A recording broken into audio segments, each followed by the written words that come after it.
Welcome to the First Cut Podcast. I'm Rick Gaiman, and this is your tournament recap for the WGC-FedEx St. Jude Invitational. And joining me to break it all down, let's bring him in. It's Kyle Porter. What up, KP? Well, we don't have enough. There aren't enough hours in the day for this podcast. I'm giddy about this one. Let's get the intros through and let's get it on. Let's do it. We've got Mark Immelmann, who is on the eve of heading out to the PGA Championship. What up, Mark? Hey, you diffusing a little bit over here. After listening to you two guys at 10:45 p.m. last night, I was going to do everything in my power to make sure I got onto this podcast alongside you guys.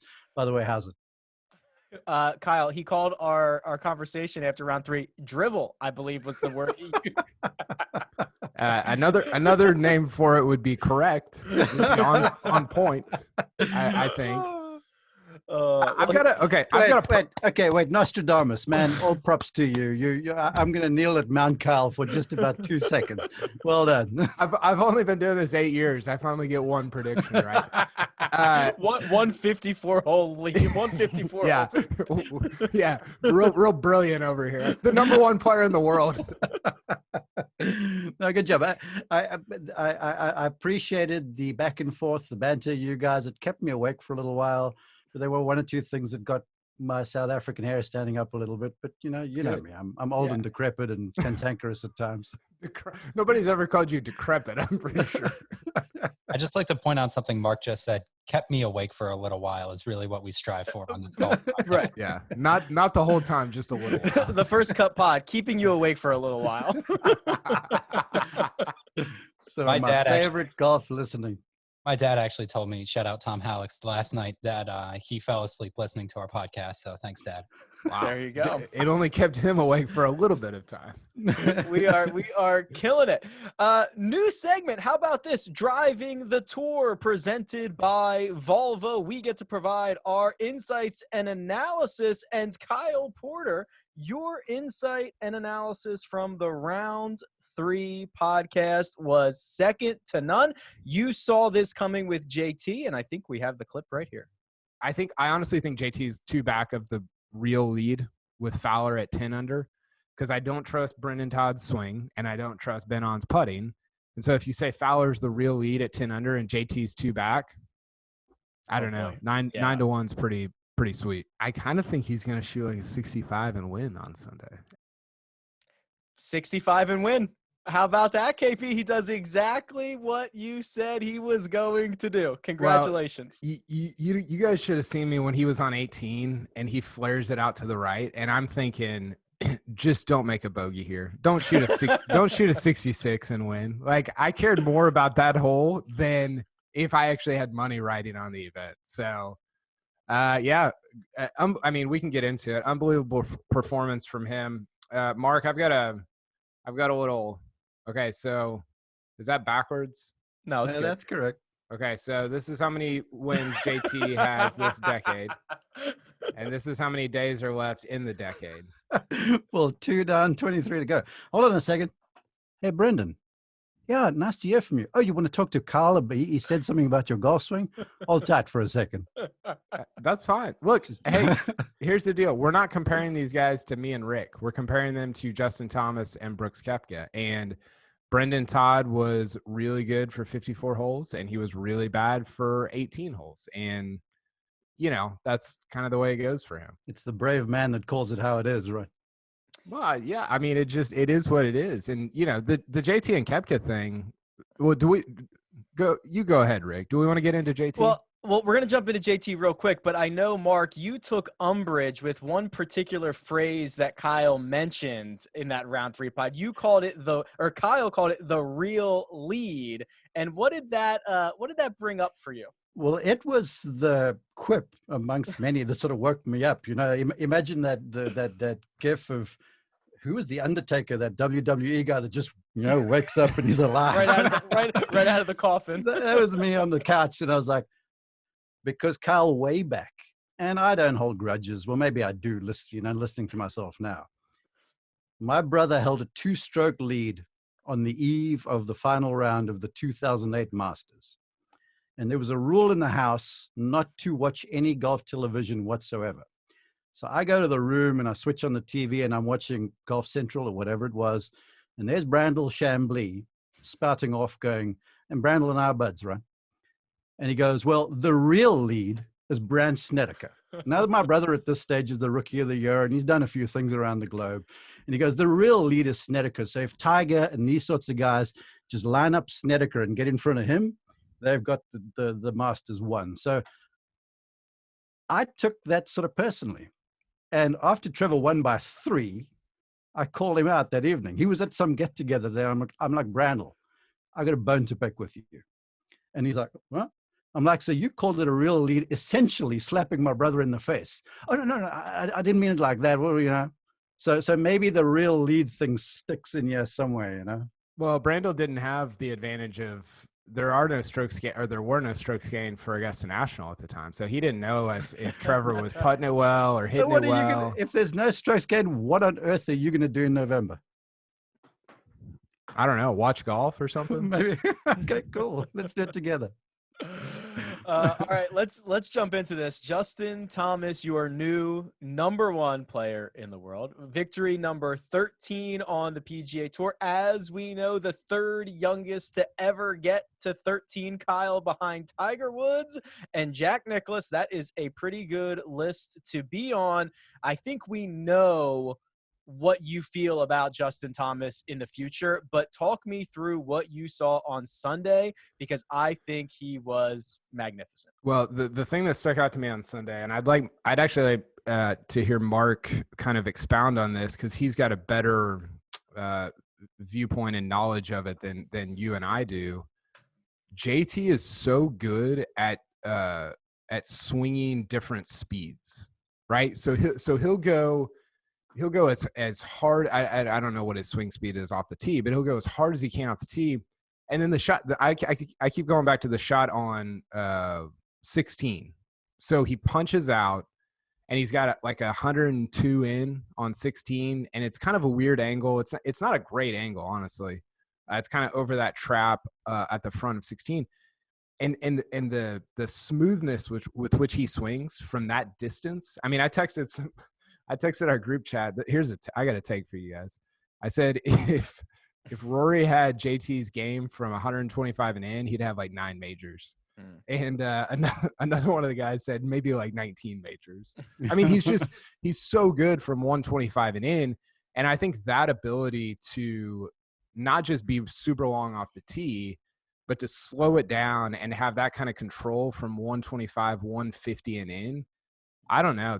That is because Rory always has talked about how he struggles with, like, he almost swings it too fast. And so he gets he sometimes struggles to control his distances, I think, in a way that JT is really, really good at. And that was the impressive part for me. You're gonna get into trouble. How do you get out of trouble? And how do you save yourself with your short game late, like he did on Sunday? I thought that was super impressive. Yeah, you're absolutely right. And I have to give a bunch of credit to Jimmy Johnson and wish him all of the very best. I hope the tests are going all right and there's nothing sinister on the go. But Ben Hogan, now, yeah, I'm the old guy, so I'm going to go there, okay, to put it into some context. Hogan said somewhere he hit a ball that finished close to a target and someone said, that's a great shot. And apparently the legend goes, Hogan goes, how can you say so? You didn't know how high I was wanting to hit this thing. Even though it finished close to the target. Yeah. And the lesson goes, Hogan said it was all about trajectory, apex of the flight, and the speed at which the golf ball was going. Because that, if you have a handle on that stuff, you're pretty well on the way. Because they can deal with left and right. Because the professional game, you saw it with Thomas, unlike Brooks. Thomas, when he missed left and right, he missed in sort of the safe zone coming down the stretch. So it was a veteran sort of a directional performance. But then to be able to change speeds, and it was Jimmy Johnson who joined Thomas a few years ago, and he had seen Steve Stricker play. He'd seen Nick Price play front seat. So he'd seen what these great sort of exponents of scoring shots did. And he said to Justin, who just went full bore when he got on the tour, everything was hard and high, kind of like McIlroy. He's like, you got to learn this off-speed delivery. And you guys make great comparisons to other sports. I don't know American sport well enough to do that, but it's essentially like you get some stud coming out of high school in baseball. He throws gas, right? The first thing they're going to teach him is how to throw an off-speed pitch and make it look like the fastball, right? Yeah. And it's the same thing here, because JT, he'll move his body fast and then he'll slow down. And when he does the slow down thing, it's with tremendously soft arms. Unlike Rory, on the other hand, will cut the follow through off, but you still see vigor and sort of hardness about the thing. And so Justin, he's got that stuff taped, man. And there was only one that didn't work or out, and that was on 12, that I thought was the shot that could have essentially tripped him up, but he did yeoman's work to get up and down for the bogey. But otherwise, that little off-speed wedge, I would advocate for him being probably one of the best from about 125 and then on the PGA Tour right now, because of the fact he can go in hard, high spinning, or he can flight that little low one in there with a little less spin. And those ones he hit, all those soft ones, they were all backhole locations.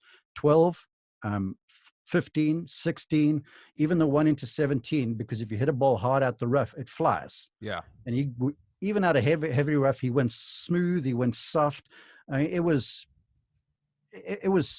almost genius to me, and it was highly impressive. I think it was some of the skill set that makes you like look at his trajectory and say, wait a second here, like how good is he going to be over the next 10 years? Now, so the comp that I actually just thought of, like, as you were talking there, because I love what you're saying, and I want to see what Rick thinks about this, because I know he played baseball.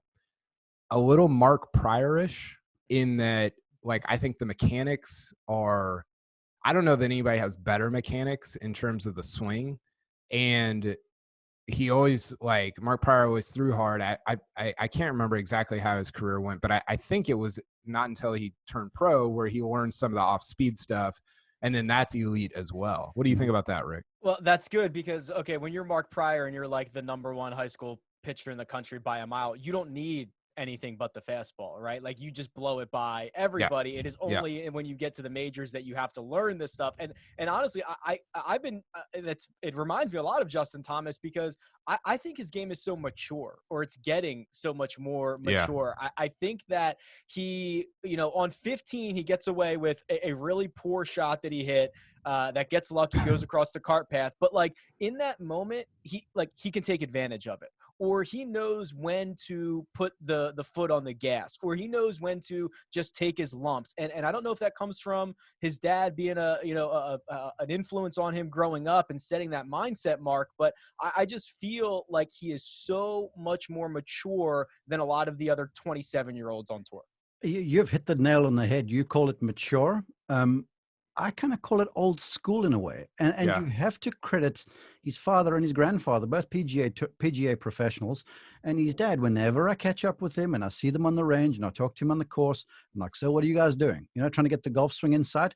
And it's the same thing every single time. There's never any panic. There's never any like, oh, we got to do this or do that, or someone's doing this.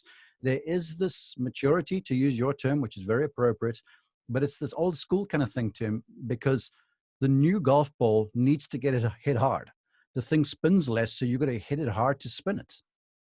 But Justin is able to go, okay, well, a back hole location, I'm going to hit this thing easy. Let it take a couple of jumps and then check. Where you'll see someone like a Rory, for argument's sake, try and fly it on the back plateau with spin. And then all of a sudden you hit it through the back and you're making a number. So that is the maturity that you guys call it. And it's kind of old school in a way. Justin Thomas is going to be one of the favorites for next week at the PGA Championship, along with Brooks Koepka, who I thought we were going to get a heavyweight bout there on the final hole, maybe get us into a playoff. But KP, I honestly think that the last couple of holes for Brooks Koepka on Sunday is essentially a microcosm of what we've seen from him this season, where he bombs in a birdie putt on 17 to have life, to apply the pressure, and then he yanks one left into the water immediately on his next shot on 18 to kind of play himself out of the tournament. And I'm left simultaneously thinking, this guy is so unbelievably good. He can overpower any golf course, but also feeling disappointed because the only results he cares about, obviously, is winning, and we haven't seen it in a year. Yeah, it's a great point, and it's a great call. And I don't know. I almost think that this week makes me feel like he should be the favorite next week. Like I know he didn't close. I know he didn't really putt that well. He hasn't putted that well over the last really month or so. But the way he's hit the ball over the last two, I mean, we talked about this even at the 3M Open. He hit it pretty well, and then he hit it great this week. He was first in approach shots, third from tee to green. Now, I don't know that you can go to Harding Park and hit. He hit 31 of 56 fairways. As Mark knows, that's going to be problematic. That's not. I've a little bit talked myself into Harding Park being kind of Bethpage-ish in that if the rough is way up and it's playing like super deep, that there's only like 9 guys that can win it, right? Like you go to Bethpage and it's like, well, Abraham Answer can't win. Like Kevin Kisner can't win, but DJ, Rom, JT, Koepka, that's sort of the vibe that I'm getting. And who knows, it might not play out like that, but that's sort of how I feel going in. And if Koepka's hitting it like this, I don't know, man. Like I've flipped so much on this over the last 2 weeks. I feel like he should maybe be the favorite going into Harding Park. There's a lot to like about what he did last week, but the point that I want to make is that of all the courses we've been to since Kolf's return, it's the first one really that he's played well in the past before. And he spoke early in the week of how he's very comfortable around Southwind, and the golf course sets up for his eye. Now, he played well at Heritage, but otherwise all the other courses he hasn't had much muccess on, even Muirfield Village. And so he got to a place where he was comfortable. So that is always something that sort of will raise my eyebrow, because I look for a guy, even though they might not be in the best of form, to find a way to cobble something together. And so he did some of that.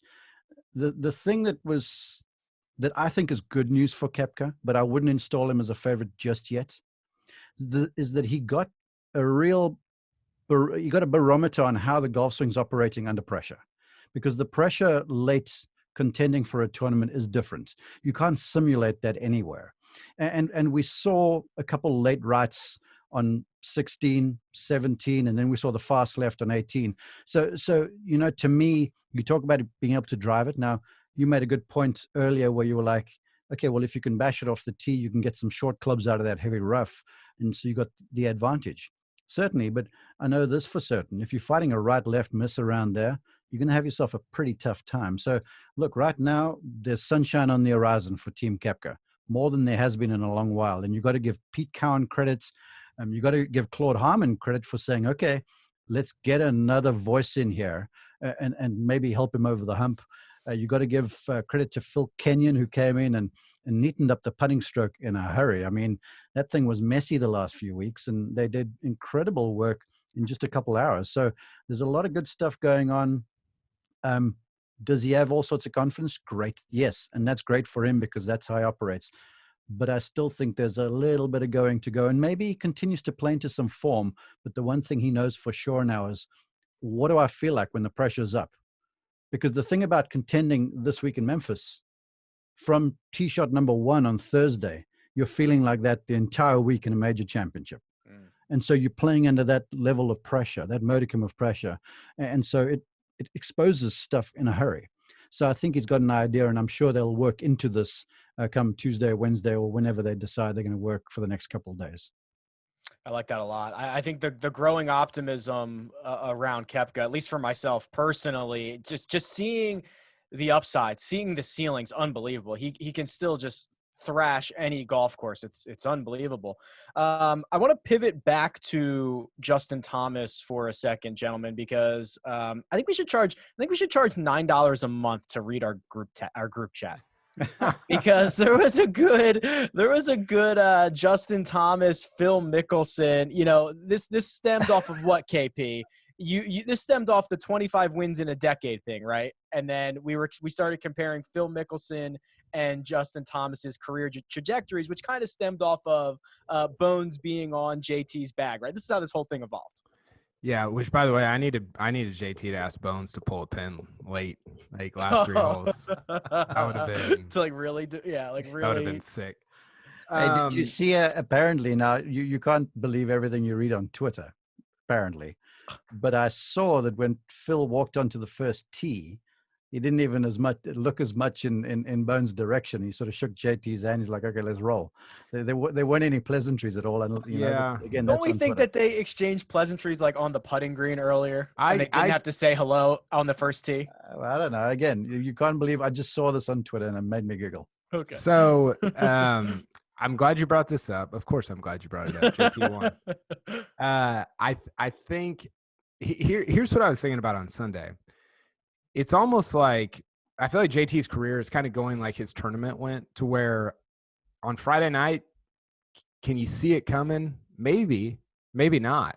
But it was there. Like the numbers were there. The stats were there. We talk about the statistical profile was there. Like Rick and I talk about all the time.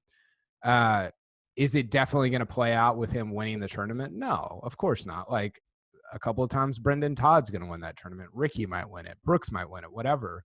But the trajectory was there. And I think that's true of his career also. I mean, you said it earlier, Tiger, Jack, JT, and then Rory. I mean, like, I don't know what, like, how to categorize that other than he's on an all-time trajectory. You know, the point that, and Mark we can have a rebuttal here, but point that I made, like, through his first 150 events, he's played 152 now, 13 wins, a major. He's on a trajectory to where you're like, wait a second, this is better, way better than a DJ, a Jason Day. It's right there with Rory. It's better than Phil. I mean, it's an unbelievable trajectory. And I don't know that, I think people are missing it. Like, I think we're underrating JT. That's kind of the gist of my argument, because he's doing it in what I think is the best era of golf of all time.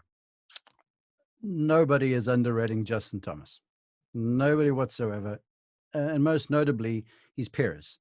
Everyone in the locker room knows that if Justin Thomas, and this is one point you made last night in the previous podcast, that if Justin, he's one of those names, he's like a Spieth when Spieth was, at the top of his game. Spieth would finish. Everyone knew it. There's certain golfers that will get into contention that won't close. They won't close the deal very well. And Justin's a finisher, and he's got a complete game. He doesn't have a glaring weakness, unlike some guys that have sort of been fantastic for a while. I giggled at you. I do. I find you fascinating. I mean, I love your social media feed, and I love your takes. But comparing Phil to a twin-engine plane with no landing gear and stuff. We're talking about styles. So that's what Phil was, stylistically on the course.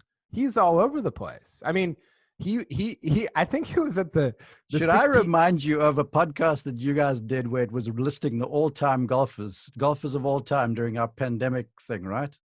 Where did you put Phil into that list? He was 11th, or what did you put him in? Oh yeah, he's like 10 or 11th for me. All right, so you're telling me Justin Thomas. Okay, yeah, yes. The trajectory is there. But I'm going with what I have, because I've seen too many folks. Jordan Spieth, there's the reference, Jacob. I've seen my brother in my household get done in by injury. I've seen stuff. Tiger Woods was supposed to obliterate Jack Nicklaus's record. He was supposed to. That didn't happen. I'm just like, calling someone an all-timer when he's 27. How old is he? 27. All-time trajectory. All-time trajectory. Yeah, okay. Sure, he's on an all-time trajectory. Rory was too. Rory how about well, but JT's already had a better career than Adam Scott, Justin Rose. Adam Scott's not an all-timer, nor is Justin Rose. They're good. But they're really, really good in an era where, again, I think I think, and Rick brought this up, and I'm glad he did. I think winning, if you win 25, 30 times in this era and win 3 or 4 majors. Yeah, in a decade. That's gonna.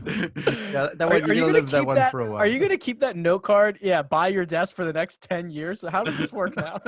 Yeah, it's just gonna be marks. It's like the tiger. It's like the tiger poster behind Rick. Oh yeah. I think winning 25, 30 times, winning 4 or 5 majors in this era is equivalent to what Phil did, winning 44. The era that Phil thrived in is not as good as it is now. It's not. I can't. That's good. We can have this conversation a lot for the next 10 years. We don't have to do it all right now. Here's what we will do. We've got to have a little bit of a therapy session. Oh gosh. Considering some of the guys who fell off the lead, and to do that, we've got to bring in Greg Ducharme. So we're going to do that on the other side. First, we're going to take a quick break and hear a word from our partners. And we're back. Welcome in Greg Ducharme. First of all, Greg, welcome. Looking good in studio. Yep, in studio. Thanks for having me, guys. I'm sorry I'm late. I apologize.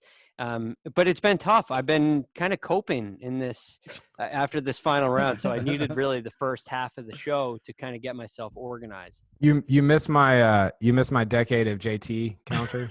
2 wins. There's 3,439 days left. Well, I think that's pretty much locked up now at this point. Don't you? He's on pace for 34 in the decade. So. Yeah, Mark, you might just want to buy out right now. It's over. I told you, I'll take that bottle of wine in 2027. Yeah. You always want to play the under, though. It's like Price is Right. That's probably true. Yeah, because the under is winning until it's not, until it's over. So Yeah. it's like, all right. Well, Greg, let's jump into this, my man, because your buddy Rickie Fowler had yet another disappointing Sunday. I was rooting for him. I thought this was going to be the WGC breakthrough for him. Just could not get it going. I'm actually still scrolling down the PGA. Okay, here we go. Finished with a 73 3 over par T15. Not good. No. Yeah, I need some help because he gets off to a great start, right? He comes out like Rickie has to do it eventually. And like we talked about this on Friday, Rick, he gets himself, maybe he gets kind of a bad rap for his success or lack thereof in tournaments. Maybe he should be winning more often than he does. Well, it seems definite now, but like this is kind of what I was saying about it's how it happens. And he comes out and he gets off to a great start. Birdies 2 and 3. And then after he's 2 under through 3. He's the guy. This is his tournament to win. And then he bogeys number 4, right? He hits it to like 50 feet and 3 whips it. And then he makes bogey on 7 and bogeys 9, which is a big one for me. Because when you get to the 9th hole this is your opportunity now to finish the 9 under par. And now you're off and running. You're back in position. And well, what does he do? He makes a bogey. And then he goes to number 12 and makes a double bogey. So it's just it's extremely frustrating for me as a fan of Rickie because I feel like this is a theme and this is like the fade out at the end. And I'm just not sure how to handle it. Something that came up on HQ at some point today was kind of in regards to the swing changes. And I'd like both you, Greg, and Mark's opinion on this is definitely not mine. Well, definitely not. Hey, Brendon, Todd's still ringing in over here. Where I was right. I don't know what to tell you guys. It is what it is. Yeah, they are who we thought they were. Well, yeah. Very clever. Nick Faldo pointed out on the telecast that it appears Rickie Fowler has an issue hitting that left pin position because that draw is the one thing that's not really coming around for him, Greg.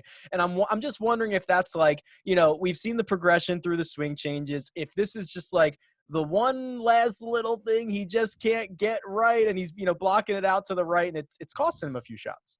See, when Nick Faldo, when he was playing, he always had kind of all these shots, right? He always said he had the same backswing with 4 different finishes that created his high fade, his low fade, his high draw, his low, and his low draw. He worked it both ways. And the modern player doesn't necessarily have to do that quite as much. We've seen players like Brooks Koepka win hitting a single shot shape, hitting just a fade. We saw it at the PGA Championship just 2 years ago. So you don't necessarily have to have all the shots to win the way you used to. And part of that is because of the trajectory of the game. Your players are starting to hit it higher. And you can hit high fades at left hole locations. And you also, there's nothing that says you have to hit a draw into a left hole location. You can hit a fade to the middle of the green and be fine. This is not a golf swing thing for Rickie, in my opinion. It's just not. We've seen him go through a number of different swing renditions. We've seen him go through changes that have all been successful. They've led to great results. But now it's the same thing. This is a hurdle that's a little bit different, that he's proven. He can do it. He can win on Sunday. He's proven it before. But it's just he seems to go the other way more often than not in these moments. But I'm interested to hear what Mark says about the swing. Well, Mark, and also, I assume that the stress of a Sunday, amplifies everything that's going on out there. And if you've got any little thing wrong, either mentally or with the swing, you'll be exposed on a Sunday. Yeah, there certainly was an element of that in there. And just to build on Feldo's point a little bit, it's not the left hole location. It's just the fear of the left miss. And to me, I see an element of two-directional fear right now with Feldo, with Rickie, I should say, because you watch him on a tee shot like 12, which is the hole's just a whisker over 400 yards, but it typically plays into a quartering breeze out the left. And for any right-handed golfer, that is going to expose you if you're not very comfortable. And you got water down the right-hand side, Heartbreak Hotel, to get my Elvis reference in there, right? And so he hits a fast left off the tee. He's cooked. He's got the ball in the downhill lie in the rough. From there, he hits it in the water. He didn't have anything. I am questioning, to Greg's observation, why he just doesn't go with a one-dimensional pattern. And so that it says to me that, okay, the golf swing is gaining traction. And he certainly looked better timed. I will concede that, because we had him Thursday, Friday in Golf Channel coverage, and I thought he looked very good. But the pressure then is different. Then all of a sudden on Sunday afternoon, it's a different animal. And then you're trying to hit shots that you don't really have. The one thing I know for certain is that under pressure, you better have something you can go to. To get back to Justin Thomas, he's got his fairway finder. Low tee, squeeze fade out there, put it in play. It's kind of a version with a driver of Tiger's Stinger, and everybody does. Brooks is now finding some form because his fade was weak right, hard left. Now the fade is starting to start left and peel into the center of the target. So I'm judging by this that he and John are on the right direction. They're on the right tack, if I should say, but still there's some work to go, because when you start missing in two directions, that's talking of a lot of golf club engineering through contact. And when that's happening, the lines are bad coming down, the timing's bad, and some of that you can ascribe to pressure. But the other stuff is, just to use Tiger's terms, reps. You got to get out there and just grind and grind and grind. Because the one thing Felder's always told me, he goes, the one thing he did very well was he called it his 1 yard fade. If he had to, he would go to the shot, and then he would move targets. He would say, I'll look at the flag, and he would go, what do I want? And what can I do? Okay, I want to hit it there. Can I do that right now? No. So then you move your targets. You move 20 feet right of the flag. And so you build on this till what do I want and what can I do intersect. And you'll hear him on the broadcast oftentimes talk about moving the targets. And I'm not sure I've seen Rickie do that just yet under pressure, because he's got a good golfing IQ about him. And when you putt the way he does, he's just got to get the ball on the green a few more times, and he should be okay. Yeah, he's certainly not going to get relief from the pressure next week, as you mentioned, Mark. That starts Thursday, first hole. You feel it. Kyle, I'm ready for you. I'm ready to bring you back in here on Brendon Todd, who another guy. Okay, let's do this. Brendon Todd has had simultaneously an unbelievably surprising, awesome season and also a very disappointing season. He's won twice, which I don't think anybody saw coming. He's also slept on 3 54-hole leads that he's not been able to convert, and in 2 of them, the 2 most recent, he hasn't even finished inside the top 10. This has been a pretty, I don't know how to describe it, a pretty crazy year for Brendon Todd. Yeah, it has. But, we talk about the way your weeks are structured all the time, right? Like if you flip the rounds around and he shot on Thursday what he shot on Sunday, we'd be like, oh, Brendon Todd, great year. This is awesome. We'd be like 100-1 at the PGA Championship. I'm in. Yeah, let's do it. But the reality is that when you hit it like Brendon Todd, and specifically when the majority of your strokes in a given week are coming with the putter, you're going to get boat raced by the Justin Thomases and Brooks Koepkas of the world. Like that, it just is what it is. Like that's not, I mean, for what Brendon Todd's ceiling is, he's having an unbelievable year, right? Like when you're 211th or whatever on the tour in driving distance, and your ball striking is just kind of, it's okay. It's not like great in a given week. I mean, what are the real expectations there? Are you gonna hold off a Justin Thomas and a Koepka and a Mickelson and a Matthew Fitzpatrick who's playing really well? I just don't think that's realistic. So I actually look at Todd's season, and I see what you're saying with the 54-hole leads, but I think he looks back on it and says, man, 2 wins. I contended in these events. Are the Sundays disappointing? For sure. But I think you have to be realistic about what you can actually accomplish on the tour, especially in a big boy field like we saw this week. Agreed. And this is sounding better in my head than what I think it's going to come out. So I'm going to be very smart about how I craft this comment. But on this podcast, and I've been in conversations elsewhere where people have said, Brendon Todd is a finalist for Player of the Year on the PGA Tour. He's certainly going to win the comeback player. Of that, there's no doubt. I mean, if he doesn't win that, there has to be an investigation. Does that still exist? Is that still an award? You guys think he could win that back-to-back years if he has another good year next year? Well, Stricker's won it like 3 times, hasn't he? Yes. They've won back-to-back years. I think 06, 07 he won. They've renamed the award, Kyle. I think it's called the Courage Award or something like that. But I think it's the same award renamed. I'd have to look into that, but I'm pretty sure that's what they're doing. Okay. But anyway, so remember the big brouhaha when Kyle, you and me, when we were when there were discussions about, okay, who's going to be the Player of the Year, Koepka or McIlroy? Koepka with all the majors, McIlroy with 5 wins in a FedEx Cup. You and I both delved into the numbers as the players did, and they were like, okay, it was Rory's year. And this caused a few folks to get upset. So I'm saying, with all this conversation about Todd being Player of the Year, how are people grading him? The fact that he's winning, or the fact that he's playing above himself, or the fact that this is an unreal story? Because a lot of this conversation is a function of people like us. I think that's a great point, because let's be realistic here. Like, Brendon Todd does not have the talent that Justin Thomas or Rory McIlroy have. And so if he was a star in school, huh? I mean, he was unbeatable in high school and college. Yeah. Now, you make the right assessment. He just doesn't have the fast ball that they do. Right. I mean, he had a couple ball speeds that were like 200, that were 150, not 200, 156, nowhere near 200. I mean, they're like a lot of these guys 3-irons. It's probably like a Bryson 3-iron is his ball speed with a driver. So he's at a huge disadvantage there. This is what I wanted to say, and maybe this is how it was supposed to come out. Thursday after the first round, Rick and I get on this thing. Greg and I get on this thing, and we hit the big things. McIlroy playing badly, Koepka playing well, blah, blah, blah. And then the question is, so what are we looking for tomorrow?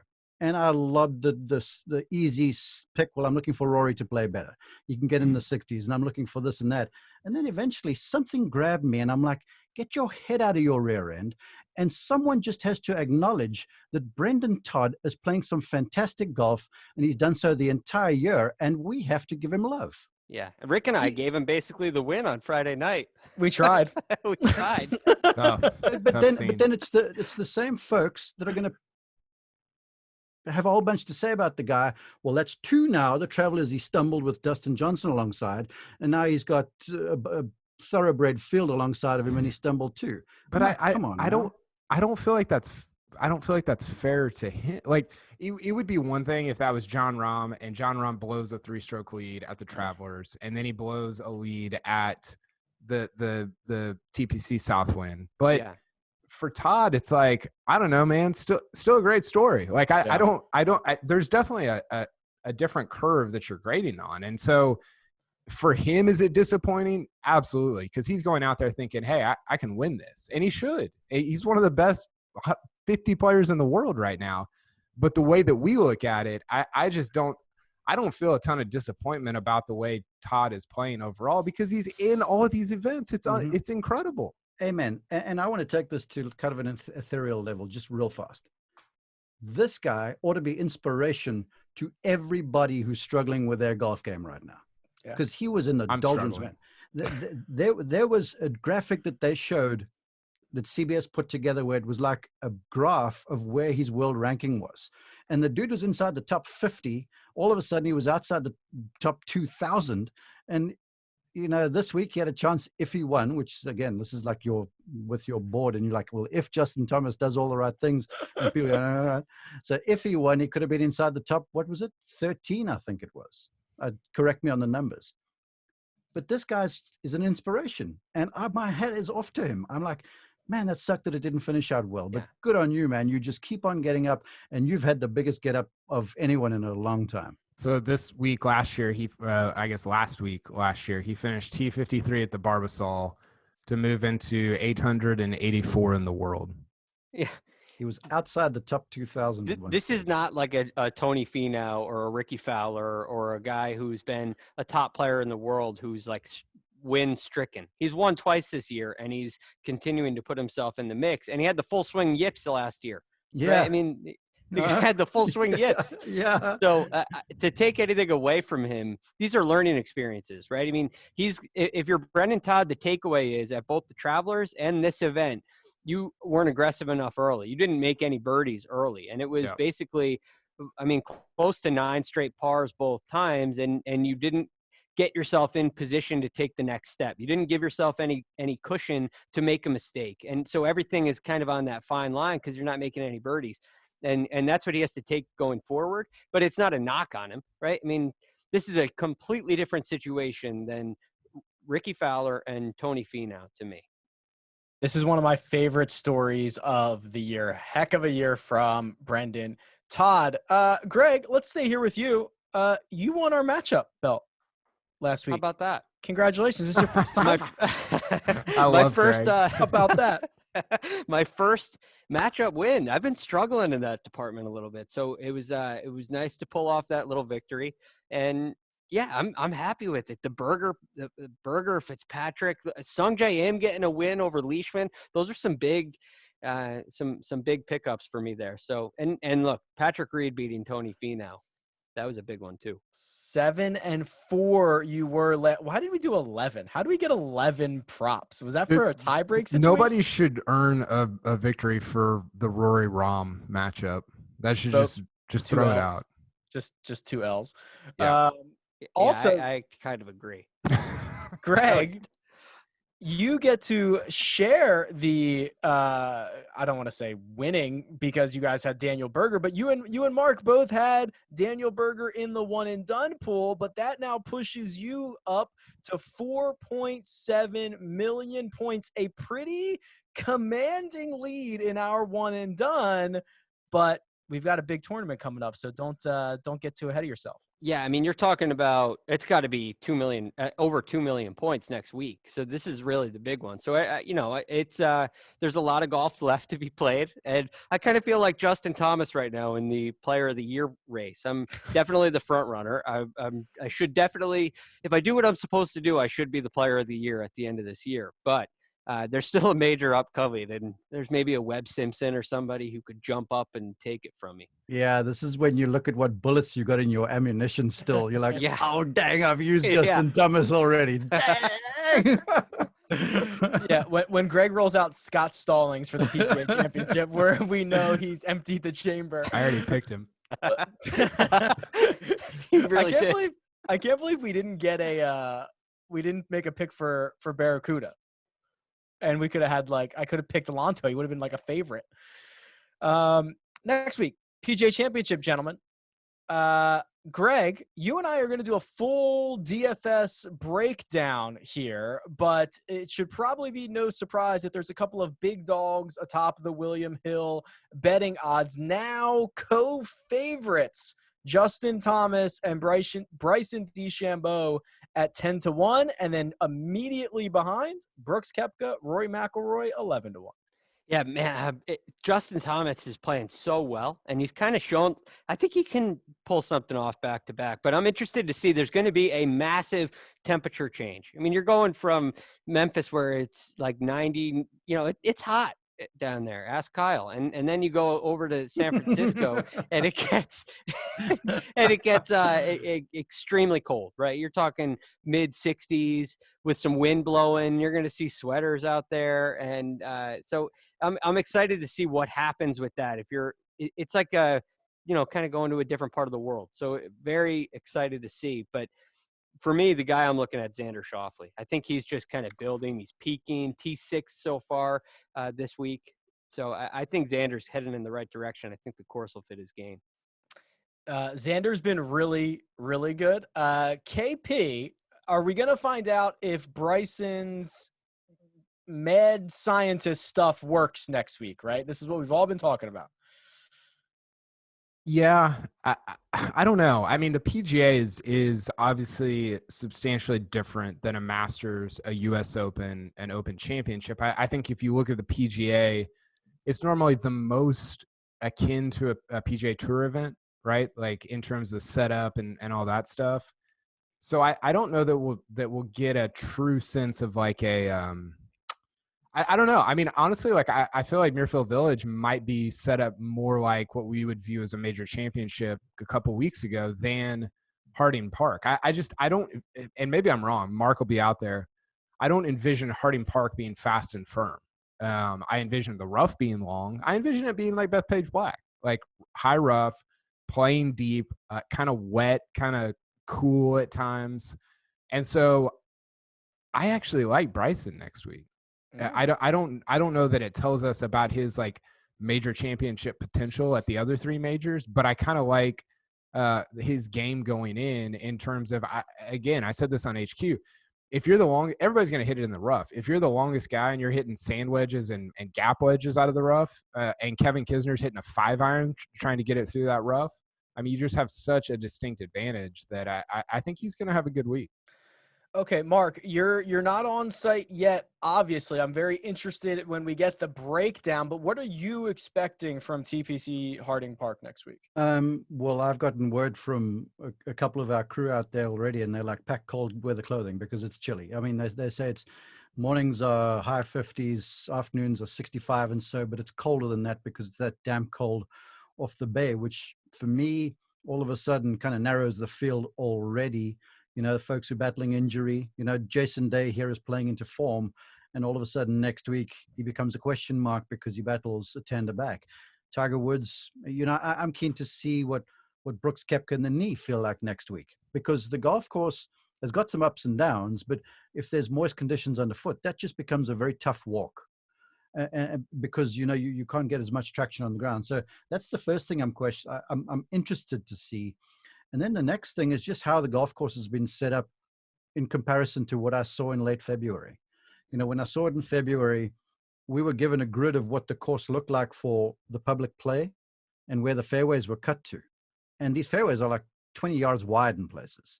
And the rough is, when I was there, I would say it was a couple inches deep, but it was lush. I spoke to my spotter and he's out there and he goes, the rough is thick, but it's spotty in places. So he goes, if you hit a few real wide balls, you could get away with something. But if you're just off the fairway, you're going to have yourself a real tough time. So there are a lot of questions that I have. The main thing is, I think, dealing with the temperature. And when you've got an early morning tee time, you're going to have one of them, Thursday or Friday. Are you able to get by that one? And if you're battling with the body, because it's been a pretty hectic stretch. So I think the folks that are rested coming into this thing will kind of have a slight advantage, if anything. But I know one thing's for certain, you're going to have to play out of the fairway. And if the conditions remain soft, I haven't looked at the weather forecast, even though you got the advantage of hitting a wedge in there for a long guy. Soft greens means someone can hit a 5-iron there and have the ball stick. Now, what we saw at Bethpage Black last year was heavy rough, and the greens were pretty firm. And so you had to be a Koepka or a Dustin Johnson, these sorts of guys who were in contention. But if the greens are soft, then if you're playing out the fairway, you can still compete. So you're saying that being farther away from the center of the fairway is better, and that Phil Mickelson just finished T2 at TPC Southwind. Or Jordan Spieth. All jokes aside, I have mark this down. I have a funny feeling Spieth is going to be a part of the story. The Grand Slam. But tell me this real quick, Mark. isn't it better, like, if the fairways are 20 yards wide or 10, whatever, like just really narrow, it doesn't, like, nobody's going to hit that fairway, right? So doesn't that, like, make distance even more important? So you're hitting wedges out of the rough instead of 5 irons? Yeah, that's a good point. But the truth of it is, like let's say Brendon Todd, for argument's sake, he's hitting 7 out of 10 fairways, basically. Guys like him, because the golf course, what's it, 7,400, I think? I haven't looked at the final number. So, if you hit 7 out of 10 fairways around that place and you miss in the right places, you're going to be okay. And the key is soft greens. It's, soft greens, like Phil, you made a good call on that. He always plays well at Pebble, small, soft greens, fairways receptive, so he can just blast away. And so if you get caught with your pens down around the greens, you got Phil Mickelson who can scramble and stuff. That's also going to be a large part of the test, I think. So if you look at to your point, Mark, it's very interesting. The guys who have won here, you got Tiger Woods, who won in 2005. He also went 5-0 in the President's Cup. He was very long at that time. John Daly came in second. Sergio Garcia came in third. You have excellent drivers of the golf ball in the top 3 there. In the match play, you had Rory and Woodland in the final, but then you had Jim Furyk and Danny Willett, who were the semifinalists. I know it's match play, so it's a little bit different, but there is a way to play the golf course without being a bomber. I think if you had a match play event at Bethpage Black in the conditions the PGA was last year, I don't think you would have a Danny Willett, a Jim Furyk in the final. I think it was a greater advantage for the bombers at the PGA at Bethpage. Like it was mandatory there. Here, I think there's going to be somebody like a Brendon Todd type style who can probably put together a good week. I'm just not sure they're going to have the ability to win. To Kyle's point, I mean, being really long here seems to be, with the limited history we have here, it seems to be a really big advantage. Yeah, last week we were asked for a PGA preview show to give our picks, and I said, you're going to have to drive it around there. So I like McIlroy. If you can drive it long and in play, you're fine. And then you look at our golf plays in San Francisco, and I want to build on what you said there, Greg. Just over the road at Olympic. Now that place is built on the side of a hill, so it's a different test, but you're playing essentially in the same conditions. Similar green, similar grass, similar rough, cypress trees. It's the same sort of look. The Olympics just tilted. Look at who played well there in US Opens. Webb Simpson, Jim Furyk, Payne Stewart, Lee Jansen. These guys are sort of people that keep the ball in front of them a bunch. Although I think Harding Park the big hitters will have some advantage. Well, we're going to see if one of the big dogs wins the golf tournament. And Greg, if you might have a chance to win $4,000. Would you like that? Yes.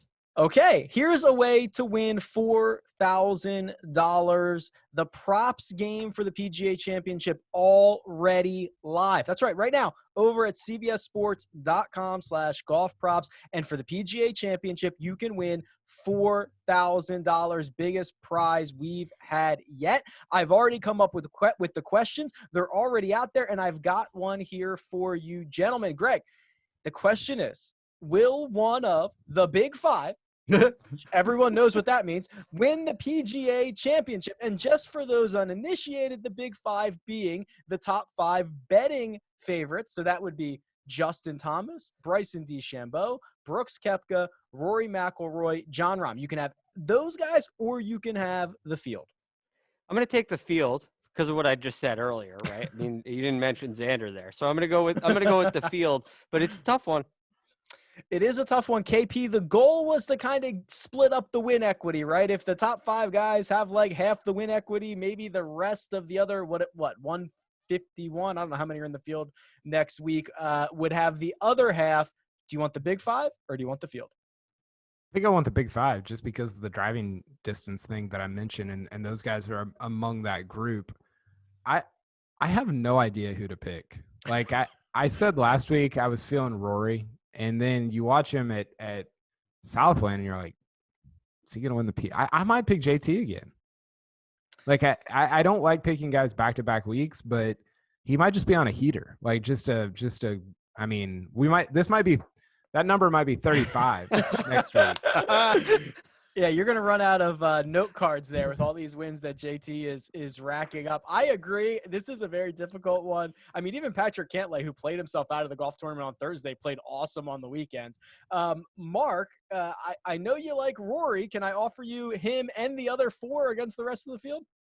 I typically go with a field just because of the odds of it. You've got 100. What's it? 5 versus what's the field? 144. So you've got 139 guys. Yeah. Now I know some of the folks are never going to win the PGA, but the odds are still in your favor.